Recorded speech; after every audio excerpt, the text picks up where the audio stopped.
Okay, folks, we're back to finish talking about the kind of ancillary things that you see in magazines that you as a writer can use to help you understand what the magazine is all about, who reads the magazine, what the magazine's goals are, and how you can sell your article ideas to this, that, or the other publication.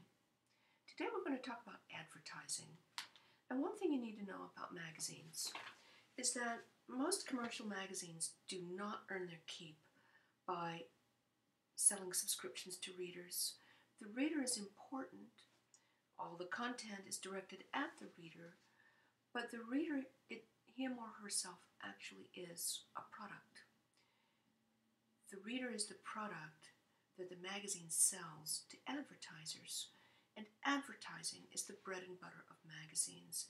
It's what keeps the magazine running.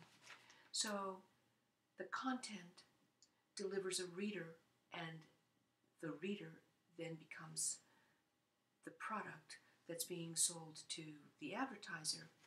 One-page ad, like this, for example, a full-page ad in a magazine. My goodness, they're incredibly expensive. This is in the New York Times. I would hesitate to even say what a 4-color ad, full-page ad in this rag is going for. When I worked for Phoenix Magazine, as I recall, a full-page ad went for $20,000. The guy who owned the magazine would try to lock advertisers into 1-year contracts. So every month that person was putting out, or that company was putting out $20,000 to reach Phoenix Magazine's readership. Let's take a look at the kind of people who do read this publication. This is where they live. See that? Isn't that pretty? 1212 Park Avenue. If you live in 1212 Park Avenue, it's because you have bought a low-end, this is starting at the bottom of the rank here, a low-end 3-bedroom condo for $2,560,000. Yes, that's the sort of people who like this magazine. However, just because they're multi-zillionaires does not mean they don't like a bargain. Here's an ad for Lumber Liquidators. Now, of course, Lumber Liquidators is advertising in the New York Times because, like many affluent people, New Yorkers like to renovate their living spaces. And everybody loves a bargain, doesn't matter how rich they are. Wooden floors now are very popular, and Lumber Liquidators is one of the major suppliers to homeowners and renovators. See a lot of other kinds of things in here. Let's take a look at this. This is near the end. The No Classic Sale. This is an ad for a company named Designs Within Reach. Design Within Reach has never been in my reach, but probably if you can afford $2.5 million for a condo, you can afford to shop for ultra-modern looking furniture in Design Within Reach. Now let's look at the other end of the spectrum, Sunset Magazine again. Here's the kind of car Sunset Magazine readers read or want to drive, the Ford Explorer. Why? They've got 87 bajillion little children that they're carpooling to daycare and kindergarten and the private schools that they go to in Southern California. Ta-da! Road Warrior. Nice publication here, hey? That tells you something about these people. They're probably in their 20s and 30s. They're probably young professionals, and they have children. Now, you don't really see a lot of stuff that's targeted at people with children in the editorial. Instead, you see this kind of thing. Again, what appear to be people who have active sex lives going to the outrigger in Hawaii. Okay, they're affluent enough to go to Hawaii. They may not be spending their vacations in Morocco, but they are able to go to do some traveling, at least regionally. You'll see They're in the editorial well there. Other kinds of travel ads. Scottsdale's Culinary Festival and Tucson, the real Southwest. Yeah, Sproul is now the real Southwest. Local and regional travel. Not a lot of international travel. Then we have food ads. We have this, for example. We're being told how wonderful this canned product is. Select Harvest, 100% natural. The people who read this magazine want to think of themselves as eating healthy.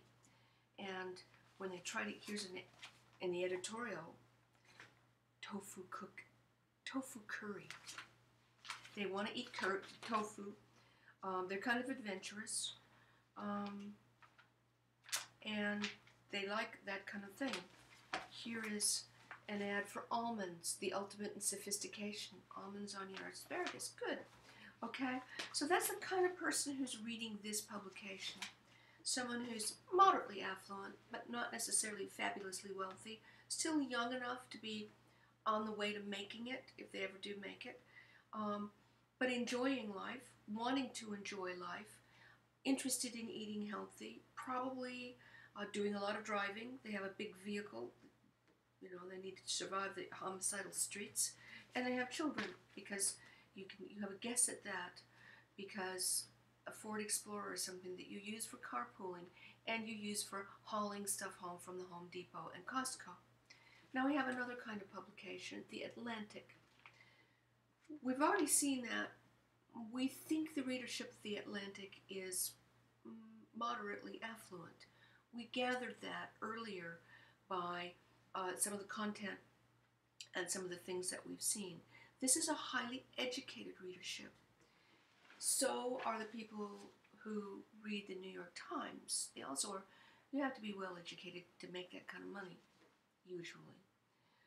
However, these people are opinion makers. They don't just spend money. They change the way people think. Many of them are academics. These are people who are in higher education. They are people who are in government. They're people who are in politics. So they're a slightly different animal. They're not as affluent as the people in New York.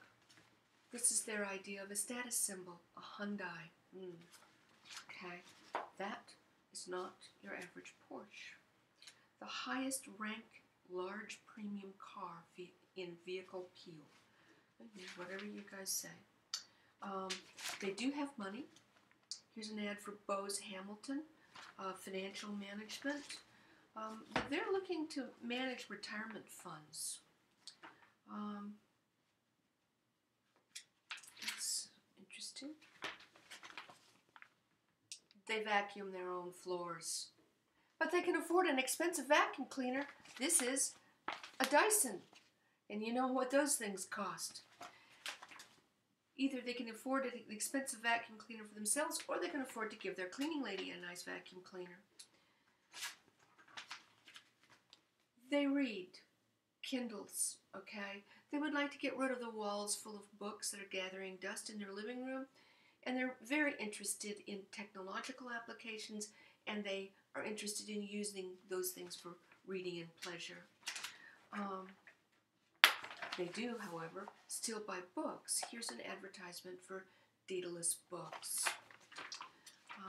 There was one in here. Here's another one. Retirement planning with the Prudential. Lots of Prudential. That's a double truck spread. Learning. Rosetta Stone. Learn a language. Many of these people are going to be getting things like Fulbright fellowships. They might like to learn the language of the country that the Fulbright is going to send them to, or they may be working or trying to get jobs for companies that will send them overseas. Here's an ad for Siemens, part of the evil empire. Okay, school buildings that make a lasting impression. You have a huge corporation like Siemens. it's running an altruistic ad about schools, your children. What they're doing there is public relations. This is an ad whose purpose is to make this gigantic corporation, which might be frowned upon by readers like this, think that the corporation is really all sweetness and light. That is an expensive ad. Siemens has got a lot of money. It also says that Siemens thinks that the people who read this magazine really matter. So what you know about these people is that they're very smart, they're very influential, and even though they are influential, they may not be as wealthy as certain other segments of the society. So you've learned several things by reading the ads. You haven't learned what you need to learn by reading the content. I'm not telling you that you should not sit down and read this magazine from cover to cover, because that's what you need to do. You need to read every department and every feature in any magazine that you think you want to publish in. You need to know that magazine through and through. What I'm saying is, you mustn't neglect the other features, the other aspects of the magazine. And advertising is a very important aspect of a magazine. It tells you a lot about who reads the magazine, who is trying to reach those readers, and how the editorial department is putting together a readership, a community of readers that it can sell advertising space around. So remember, when you look at a magazine, you read the content, you look at the table of contents, you look at the masthead, those two things will tell you a lot about who's writing for the magazine and whether you might be able to write for the magazine. And you look at the advertising, because that tells you a great deal about who reads the magazine and what their perceived interests are. Take all these four things together: content, devices like the table of contents, the masthead, the staff who puts the thing together, and the advertising, and you've got a complete, full picture of the publication that you want to write for. This is your market. You need to know your market well. Writing is a business. It's not a hobby. I mean, it can be a hobby, but it's not going to do you much good. You want to be successful at writing, you treat your writing in a business-like way, and you treat your endeavor as a writer as a business. These things are businesses. You are a business supplier. What you do is you cater as a business supplier to businesses that build and sell readership. And that's what I have to say on that. Hope you have a good rest of your day today.